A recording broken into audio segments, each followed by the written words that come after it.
What is your immediate physical and emotional reaction when you hear the word success? What does the word success actually mean?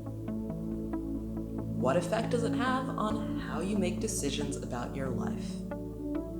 Let's talk about it.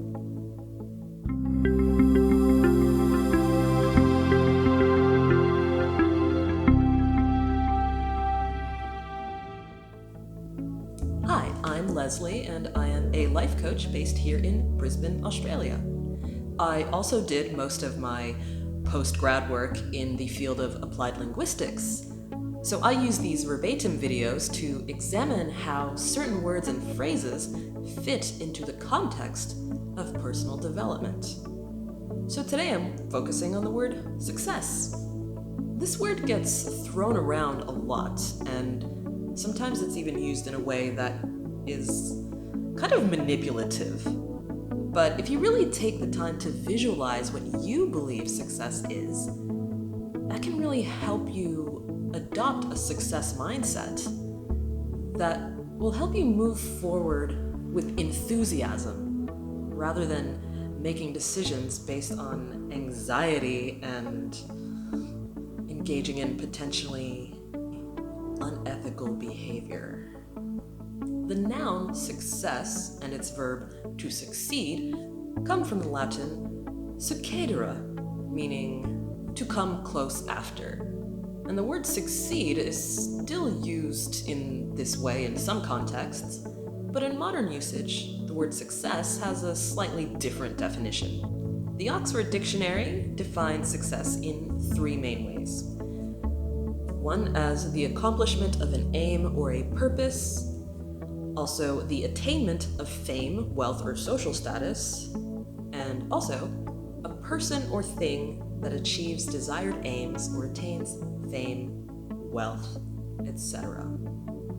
If you know anything about growing up in the US, you may be familiar with the tradition of senior superlatives.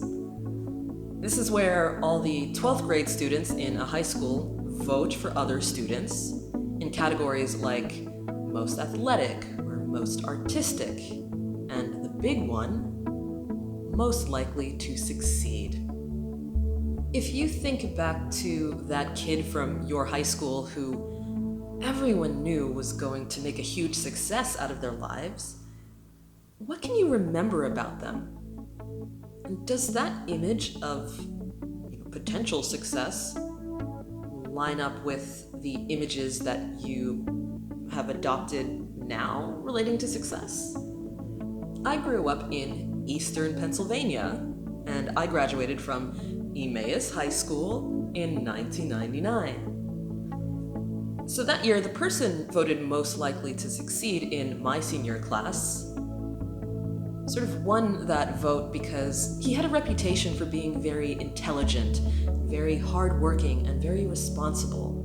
And I had a couple of classes with him over the years, but I didn't know him very well personally. But I do remember him as being a very, very nice person, quite unassuming. He wasn't a show-off in any way. And it's nice thinking about that because as teenagers, we recognize these qualities as being necessary for success in adulthood. That's kind of what success, or the potential for it, looked like to us. If you were to do a Google image search for the word success, one thing you would see is kind of artistic representations of the word success. But you'll also see a bunch of people standing at the top of mountains with their arms in a V, or maybe they're on the beach at sunrise. Sometimes there's a ladder or an arrow or a set of stairs. It's all upward motion. That's kind of the theme. So that tells us something else about what success can look like. This idea of moving forward or moving upward, getting to the top of the mountain, so to speak. Another interesting image of success can be seen in clickbait advertising. Sometimes you might see ads that have headlines talking about how you can become rich beyond your wildest dreams using this one weird old trick, or something like that. And sometimes the images that are used for these ads have this classic overused shot of a really fancy car with a very scantily clad woman in it. So it's like equating luxury cars with beautiful women in terms of their status as symbols of success. And yeah, we can talk about how that's objectifying, but that's a whole other conversation. What's more interesting in this context is what those images suggest that success is. To get these cars and these women, you have to make a lot of money because luxury cars are very expensive. And if you have the money to afford these kinds of cars, that can raise your social capital, which in theory can attract more attractive partners. So the image of success here becomes a little less wholesome than the original one that I outlined. And it's almost like you could put all of these different images on a spectrum, starting with my high school classmate at one side, the Victory V people in the middle, and these luxury status symbols at the other end.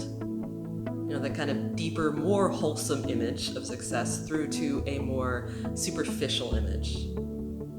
But if we were to expand this spectrum of success images out further on the left side, we might have some less often appreciated images of success.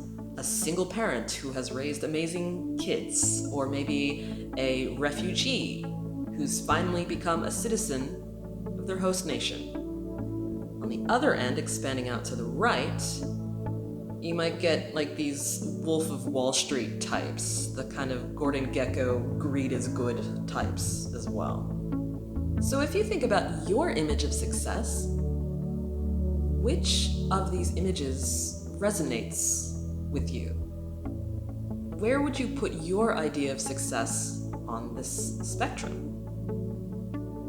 And think about how your vision of success impacts the way you make decisions about your future. Pay attention to the physical sensations you feel when you picture success. It could be something like joy. You may be completely ambivalent, or you may actually just go straight into panic mode. One of the dangers of holding on too tightly to one image of success, particularly those on the right end of the spectrum, is that if you don't reach that goal that exists somewhere in that space, then you become a failure in your own eyes. If you're trying to be the Wolf of Wall Street, and the idea of accepting anything else for your life is probably not very appealing. You may have a fear of mediocrity that can be quite paralyzing. So it's important to ask yourself where your ideas around success come from, and whether the decisions that you're making in pursuit of this vision of success actually align with your true personal values. Success is a very strong word. It has the power to inspire you, and it has the power to manipulate you as well. You know, it's like a carrot that advertisers dangle in front of your face, the same way that educators or parents might. So in order to allow the idea of success to motivate you, it's really important to define success for yourself so you don't allow someone else to do it for you. I would love to talk to you about how you define success, the core values that link to that definition, and how we can work together to develop an action plan so that you can achieve your vision of success in your life. So, go to my website, leslievcoaching.com, and book a free consultation in person or online. Also, remember to leave me a comment and follow me on my socials, and of course, subscribe to my channel. Alright, have an awesome week, and I'll see you next time.